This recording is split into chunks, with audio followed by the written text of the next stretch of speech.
নির্বাচন পর্যবেক্ষকদের দেয়া সুপারিশ পর্যালোচনা করে ধাপে ধাপে বাস্তবায়নের আশ্বাস দিয়েছে নির্বাচন কমিশন। এসব যাচাই বাছাই ও আলোচনা করে স্বল্প ও দীর্ঘমেয়াদী পরিকল্পনা নেওয়া হবে, এমনটাই জানালেন নির্বাচন কমিশনার অবসরপ্রাপ্ত ব্রিগেডিয়ার জেনারেল আবুল ফজল মোহাম্মদ সানাউল্লাহ। সকালে রাজধানীর একটি অভিজাত হোটেলে আয়োজিত সংলাপে তিনি এসব কথা জানান। সংলাপে ইউরোপীয় ইউনিয়নের রাষ্ট্রদূত মাইকেল মিলার বলেন, ইইউর নির্বাচন পর্যবেক্ষণ প্রতিবেদনে এরই মধ্যে 19টি সুনির্দিষ্ট সুপারিশ দেয়া হয়েছে। বিস্তারিত আলাউদ্দিন আল আজাদের প্রতিবেদনে। বুধবার রাজধানীর স্থানীয় একটি হোটেলে দুদিনব্যাপী নির্বাচনের পর্যবেক্ষণ সংক্রান্ত সুপারিশ নিয়ে অংশীজনদের সংলাপের উদ্বোধন করেন নির্বাচন কমিশনার অবসরপ্রাপ্ত ব্রিগেডিয়ার জেনারেল আবুল ফজল মোহাম্মদ সানাউল্লাহ।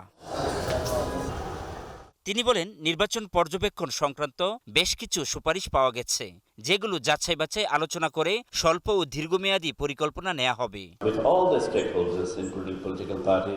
নির্বাচনের আগে ও পরে পর্যবেক্ষক দল এবং বিভিন্ন অংশীজনের মতামত নেওয়া হয়েছে। এই সংলাপের মাধ্যমে নির্বাচনকে আরও অন্তর্ভুক্তিমূলক করার নতুন সুপারিশ পাওয়া যেতে পারে। এ সময় ইইউ রাষ্ট্রদূত মাইকেল মিলার বলেন, ইইউর নির্বাচন পর্যবেক্ষণ প্রতিবেদনে 19টি সুনির্দিষ্ট সুপারিশ দেওয়া হয়েছে। এই কর্মশালার আলোচনার মাধ্যমে আরও সুপারিশ আসতে পারে। 19টি সুনির্দিষ্ট সুপারিশ দেওয়া হয়েছে।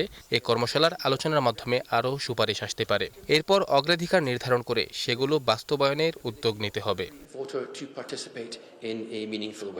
2 দিনের এই সংলাপের বিভিন্ন অধিবেশনে নির্বাচন কমিশন সহ বিভিন্ন পর্যবেক্ষণ সংস্থা তাদের পর্যবেক্ষণ তুলে ধরছে।